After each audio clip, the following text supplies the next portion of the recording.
Video में हम पढ़ेंगे क्लास 10th की मैथमेटिक्स की एक्सरसाइज 3.4 का क्वेश्चन नंबर 2। तो पहले मेन क्वेश्चन पढ़ते हैं। हमारा मेन क्वेश्चन है form the pair of linear equations in the following problems. मतलब इसके नीचे क्वेश्चन नंबर 2 के जितने भी हमें पार्ट्स दिए हुए हैं, इन प्रॉब्लम्स से हमें पहले तो लीनियर इक्वेशन का पेयर बनाना है, then find their solution by the elimination method, और फिर उनका सॉल्यूशन भी निकालना है एलिमिनेशन मेथड से। और ब्रैकेट में लिखा है इफ दे एग्जिस्ट, अगर सॉल्यूशन एग्जिस्ट करता है तो हमें फाइंड करना है, और अगर नहीं एग्जिस्ट करता तो हमें फाइंड ही नहीं करना। अभी क्वेश्चन करते टाइम बताऊंगी कि एग्जिस्ट करता है नहीं करता है, ये हमने पहले पढ़ा था कि ये किस केस में होता है कि सॉल्यूशन एग्जिस्ट ही नहीं करता, तो वो सब मैं अभी रिमाइंड करा दूंगी। तो हम क्वेश्चन नंबर पार्ट नंबर 1 से स्टार्ट करते हैं। तो हमारा पार्ट 1 है। पार्ट 1 बोल रहा है if we add 1 to the numerator and subtract 1 from the denominator a fraction reduces to 1। आगे बोल रहा है it becomes 1/2 if only add 1 to the denominator find the fraction. मतलब क्वेश्चन पढ़ के इतना समझ में आया लास्ट में कि हमसे कोई ना कोई फ्रैक्शन निकलवा रहा है, ठीक है। तो find the fraction. Okay, fraction किसे बोलते हैं? फ्रैक्शन होती है जो कोई भी बटे वाली संख्या, जैसे जिसके ऊपर एक नंबर हो और नीचे नंबर हो, डिवाइड में जो नंबर्स हो, ठीक है। तो इस वाली फॉर्म को हम फ्रैक्शन बोलते हैं, हिंदी में हम इसे भिन्न बोलते हैं। अब हम दोबारा से क्वेश्चन पढ़ते हैं कि क्वेश्चन में क्या बोल रहा था हमसे। सबसे पहले तो हमसे भिन्न निकलवा रहा है, और आप लोगों को याद होगा कि जब भी हम इक्वेशन बनाते हैं तो हमें पहले एक्स वाई लेट करना पड़ता है, उसके बाद हम अपने डाटा के अकॉर्डिंग, प्रॉब्लम के अकॉर्डिंग इक्वेशंस बनाते हैं। तो सबसे अब फिर से स्टार्टिंग से पढ़ते हैं और स्टार्ट करते हैं। तो पहले ये देखो कि अगर हमें फ्रैक्शन निकालना है तो इसका मतलब हमें एक ऊपर नंबर चाहिए और एक नीचे नंबर चाहिए। तो ये तो समझ में आ गया कि लेट क्या करना पड़ेगा, न्यूमरेटर और डिनोमिनेटर, मीन्स ऊपर वाली संख्या और नीचे वाली संख्या, अभी कुछ भी हो सकती है। तो हम इसको लेट करेंगे और इसको लेट करेंगे, ठीक है। और लास्ट में फिर हमारे ये वैल्यू निकल कर आ जाएंगे तो हमारा फ्रैक्शन निकल जाएगा। तो सबसे पहले लेट कर लेते हैं। लेट न्यूमरेटर ऑफ फ्रैक्शन, ठीक है। हमने मान लिया कि हमारे न्यूमरेटर का, फ्रैक्शन का जो न्यूमरेटर है वो है x, एंड हमने डिनोमिनेटर को मान लिया denominator of fraction equals to y। Okay, तो अगर हमारा x, हमारा न्यूमरेटर हो गया x और डिनोमिनेटर हो गया y, तो अगर हम यहाँ से देखें तो हमारा फ्रैक्शन क्या रेडी होता है हमारे वेरिएबल के according, x by y, x divided by y, ये हमारा फ्रैक्शन हो गया। अब हम अपने क्वेश्चन को फिर से पढ़ेंगे कि वो क्या क्या बोल रहा था और अपनी इक्वेशंस बनाएंगे, ठीक है।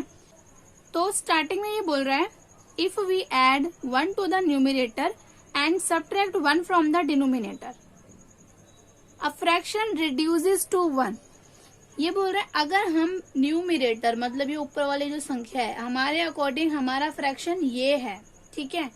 अब बोल रहा है अगर हम इसके न्यूमरेटर में एक ऐड कर दें और इसके डिनोमिनेटर में से एक सबट्रैक्ट कर दें, तो ये जो हमारा फ्रैक्शन है ये क्या बन जाता है, 1 बन जाता है, रिड्यूस्ड टू 1। देखो यहाँ पे दो केस हो सकते हैं, एक होता है रिड्यूस्ड टू 1 या फिर एक होता है रिड्यूस्ड बाय 1। इन दोनों का क्या क्या मतलब होता है? देखो, रिड्यूस्ड बाय 1 का मतलब किसी संख्या में से एक लेस हो रहा है, एक सबट्रैक्ट हो रहा है, और रिड्यूस्ड टू 1 का मतलब होता है किसी नंबर में से कुछ भी लेस होने के बाद वो संख्या 1 बन जा रही है, मतलब रिड्यूस होने के बाद 1 बन गई है। और रिड्यूस्ड बाय 1 मतलब वही संख्या एक से रिड्यूस हो रही है, मतलब कम हो रही है, सबट्रैक्ट हो रहा है, ठीक है। तो हमारे क्वेश्चन में तो क्या था, रिड्यूस्ड टू 1 था, इसका मतलब वो जो भी था रिड्यूस होने के बाद क्या आ रहा है, हमारा आंसर 1 आ रहा है। तो ये बन गए हमारे पहले इक्वेशन। अभी ये स्टैंडर्ड फॉर्म में नहीं है तो इसको पहले स्टैंडर्ड फॉर्म में चेंज कर लेते हैं। स्टैंडर्ड फॉर्म में चेंज करने के लिए क्या करेंगे, देखो ये यहाँ पर है, इसको यहीं रहने दो, ये इसके डिवाइड में, इसको इधर ले जाओ, इधर आके ये मल्टीप्लाई में हो जाएगा। तो x प्लस 1 इक्वल्स टू 1 को जब हम इससे मल्टीप्लाई करेंगे तो यही बन जाएगा, ठीक है। ओके, तो अब हम क्या करेंगे, स्टैंडर्ड फॉर्म में लाने के लिए इस y को मैं इधर लेकर आ रही हूँ, ये +1 ऐसे रहेगा, ये वाला +1 ये -1 इधर आके प्लस का हो गया, तो x - 5 + 2 = 0। ये बन गई हमारी एक इक्वेशन। ठीक है, इसको नाम दे देंगे इक्वेशन नंबर 1 और ये स्टैंडर्ड फॉर्म में भी है। ओके, अब हमने एक इक्वेशन तो बना ली, अब हम फिर से अकॉर्डिंग टू क्वेश्चन अपनी दूसरी इक्वेशन बनाएंगे, क्योंकि हमें पेयर बनाना है इक्वेशंस का। एक इक्वेशन से कुछ नहीं होगा, पेयर बनेगा तभी हम सॉल्व कर पाएंगे। तो दूसरी इक्वेशन के लिए हमें आगे कुछ क्वेश्चन में डाटा दिया हुआ है, वो पढ़ते हैं। अब बोल रहा है it becomes 1/2।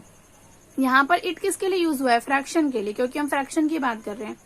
It becomes 1/2 if we only add 1 to the denominator. ये बोल रहे हैं यही फ्रैक्शन जो कि था हमारा x/y, x divided by x/y, जिस भी फॉर्म में बोल सकते हैं। अब बोल रहे हैं अगर हम सब्ट्रैक्ट करते हैं if we add only 1 in the denominator, अगर हम सिर्फ डिनोमिनेटर में एक ऐड करते हैं देन इट बिकम्स 1/2। तो ये जो फ्रैक्शन है वो 1/2 बन जाता है। हो गया सिंपल। अब इसको क्या करेंगे? सॉल्व कर लेंगे। इस टाइप की इक्वेशन को सॉल्व करने के लिए क्या करते हैं? इसको इससे मल्टीप्लाई कर दो, इसको इससे क्रॉस मल्टीप्लाई। तो जब हम इसको करेंगे तो 2x और y+1 को 1 से करेंगे तो y+1। अभी स्टैंडर्ड फॉर्म में लाने के लिए हम इस y को इधर ले आएंगे तो माइनस का हो जाएगा, ये भी -1 हो गया, = 0। ये बन गई हमारी इक्वेशन सेकेंड। ठीक है, तो अभी तक हमने दोनों इक्वेशंस बना ली हैं। अब हम इसको एलिमिनेशन मेथड से सॉल्व करेंगे। तो अब मैंने यहाँ पर अपनी दोनों इक्वेशंस लिख ली हैं। अब इसको सॉल्व करना है हमें एलिमिनेशन मेथड से। लेकिन क्वेश्चन में हमसे कुछ बोल रहा था कि इफ सॉल्यूशन एग्जिस्ट, अगर सॉल्यूशन एग्जिस्ट करना है तो हमें फाइंड करना है।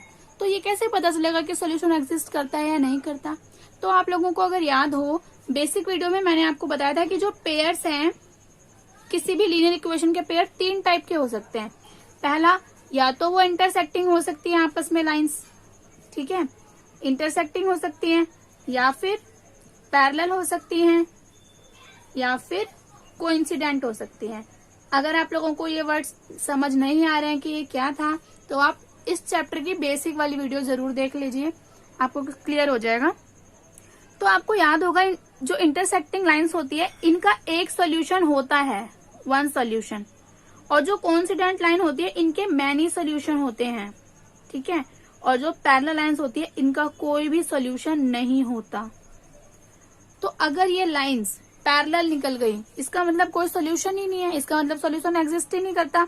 तो हमें यही चेक करना है कि ये पैरेलल तो नहीं है। अगर ये पैरेलल नहीं है, इसका मतलब इनका सॉल्यूशन है।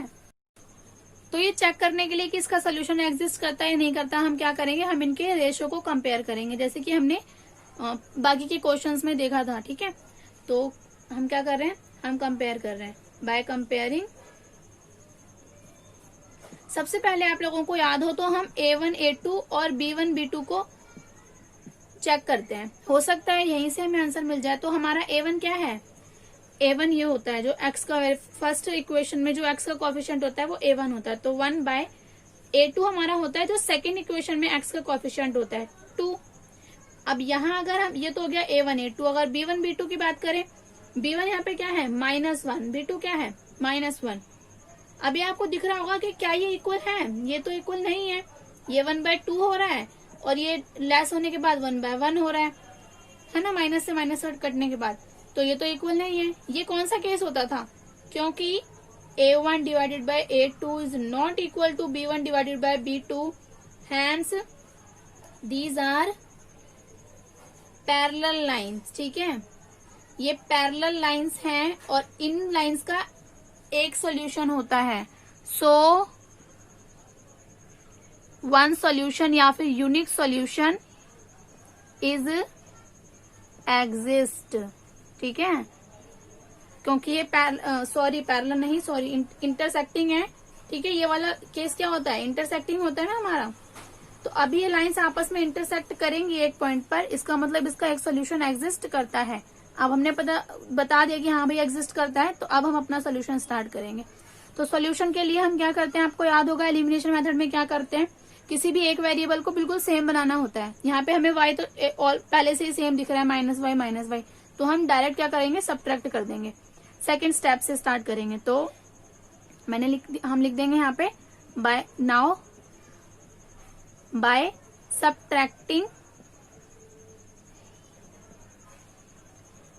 Subtracting equation 2 and 1। 2 and 1 मैंने क्यों लिखा है, मैंने फ्रॉम 1 क्यों नहीं लिखा, क्योंकि आप इसमें किसी में से भी किसी को भी माइनस कर सकते हैं, आपके आंसर पे कोई फर्क नहीं पड़ेगा। तो जैसे भी मर्जी आप ऊपर नीचे कुछ भी रख लीजिए। ये हो गया, माइनस कर रहे हैं, नीचे वाले के साइन चेंज हो जाएंगे। ये माइनस, ये प्लस का था, ये माइनस का हो गया, ये माइनस का था प्लस का, ये माइनस का था, ये भी प्लस का, ये कैंसिल हो गया हमारा। देखो ये प्लस का, ये माइनस का, माइनस प्लस माइनस, 2x में से एक x गया, x बचेगा, लेकिन साइन आएगा माइनस का, क्योंकि यहाँ पर ये बड़ा है। इधर दोनों ही प्लस है, प्लस हो जाएंगे। तो ये हमारा छोटा सा एक इक्वेशन आ गई है। ये इधर आके माइनस का 3, यहाँ से हमारी x की वैल्यू आ गई 3। ठीक है, सॉल्यूशन निकालने का मतलब होता है एक्स वाई की वैल्यूज निकालना। हमारी एक वैल्यू ऑलरेडी आ चुकी है, अब हमें दूसरी वैल्यू के लिए इसको फर्स्ट और सेकेंड इक्वेशन में किसी में भी पुट कर देना है। तो by putting value of x in equation 1, चलो हम 1 में पुट कर लेते हैं। तो x minus y plus 2 equal to 0, यह है हमारी फर्स्ट इक्वेशन। तो मैं x की जगह 3 पुट कर रही हूँ। 3 minus y plus 2 equals to 0। 3 और 5 देखो 5 हो गया, 3 और 2 minus y equals to 0, minus y equals to minus 5, minus से माइनस कैंसिल, वाई की वैल्यू क्या आ गई 5। ठीक है, दोनों सोल्यूशन आ गए ना। क्वेश्चन में हमसे पूछा क्या था, what is the fraction, fraction पूछ रहा था। और अभी तो हमने देखा कि फ्रैक्शन होता क्या है, फ्रैक्शन क्या होता है। अभी हमने हमारा अकॉर्डिंग फ्रैक्शन क्या अलर्ट किया था, एक्स वाई बाय, ये बन रहा था ना हमारा फ्रैक्शन। तो सो फ्रैक्शन इज, अब हमारी वैल्यूज भी आ गई हैं, तो हमारा फ्रैक्शन क्या बना, एक्स की वैल्यू क्या आई है 3 और वाई की क्या आई है 5। तो हमारा फ्रैक्शन क्या हो गया 3/5।